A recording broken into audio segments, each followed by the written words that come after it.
Hello everyone, welcome back to my channel. My name is Alec Reed. This is my channel, Alec Reed, and today we're reading another poetry session.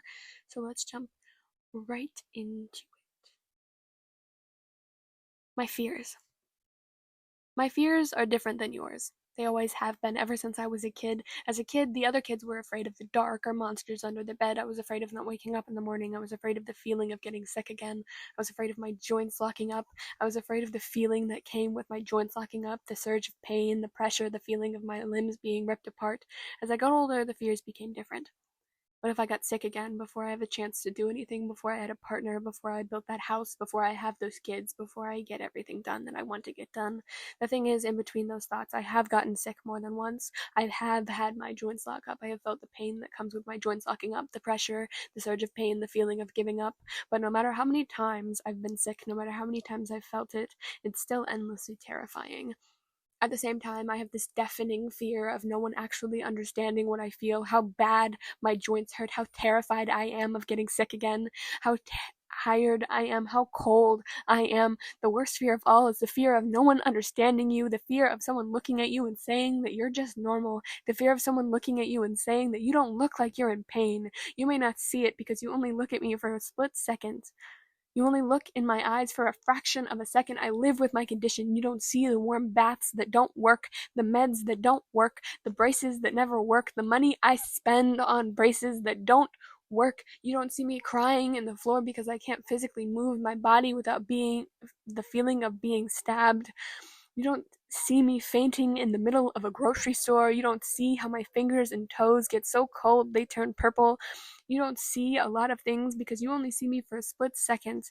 My life to you is 1,000,000 seconds built into one, all of those seconds pretending to be okay so that I can be normal, because for God's sakes, that's all I want. All I wanted for God knows how long. Normal. The thought of being normal is a dream that I wanted to be able to grasp so bad. Normal, the thing that I always longed for, the thing that I used to pray for, the thing that I always wanted, the thing that it has just always been too far out of my reach, the thing that always slipped through my cold purple fingers, the thing that I'm always compared to, the thing that everyone says I am, the things that the doctors say I never will be, the thing that I strive for, the thing that I will never receive.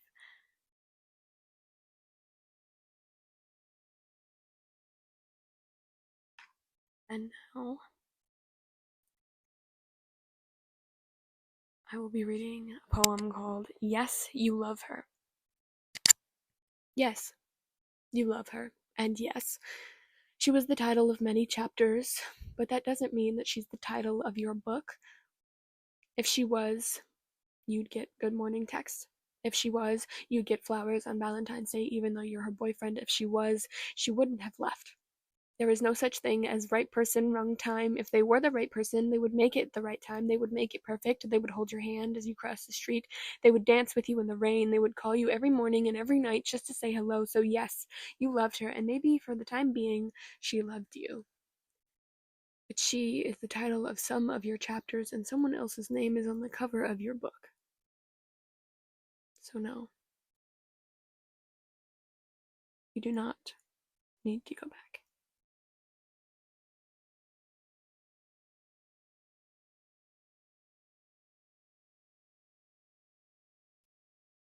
The next one I have is yes. Yes, you are 5'3", but you also have a dimple on the left side of your face, but only when you're smiling for real. Yes, you have brown hair, but you also have this one curl at the back of your neck. And no matter how tight you tie that ponytail, it will still fall out. Yes, you have green eyes, but you also have specks of blue around the center and brown around the edges. You look like your mom, but you also tap people's backs when they hug you 3 times because your dad told you that it means I love you. Yes, you paint your nails blue, but you also paint them that color because they're the same color as your brother's eyes. Yes, you wake up early, but you also refuse to drink coffee. Instead, you play loud music and dance because you say endorphins are better than any caffeine. So yes, you may look a certain way, but it means nothing. Not when the way you hug means something. Not when I see it. How human you are, how everything you do is for a reason, how perfect you are.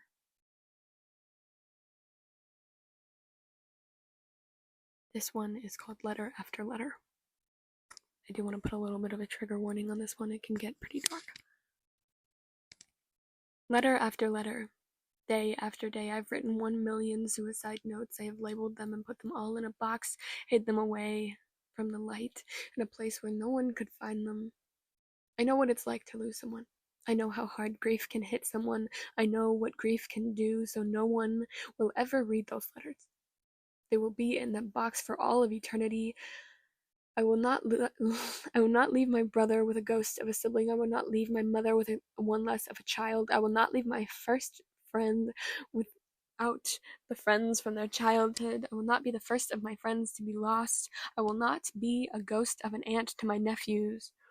No, I do not want to be here, but no, I do not want to put my family through what I've been through, so I will wake up and I will say one more day, and I will say one more day until the end of my days, even if I never feel true joy, even if I never feel any sort of emotion.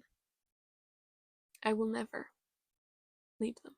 I repeat, I will never leave my mother without a daughter, my brother without a sister, my nephews without an aunt, my friends alone. Everyone says I should be happy for me.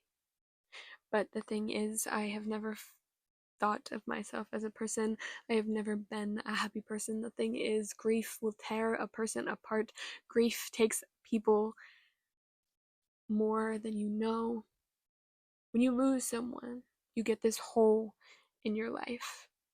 And there are 1,000,000 people who fall into that hole as soon as it opens. I refuse to be the reason that my brother loses a mother, or my nephew loses his mother, or my friend's mother loses a child.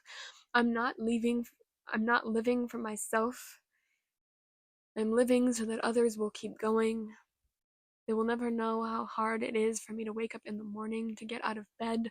All they know is that I lived one more day.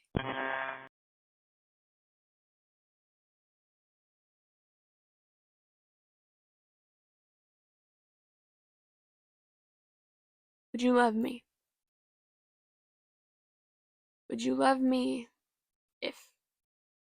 if I was a rock? Would you love me if I was a worm? Oh, sorry.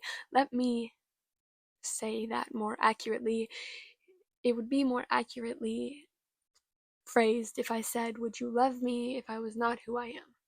If I could not provide any sort of details, if I could not clean the house or cook or sit on the couch with you or have a conversation, or if I couldn't hug you, kiss you, do anything with you, would you love me if I broke my vows and changed into someone completely new?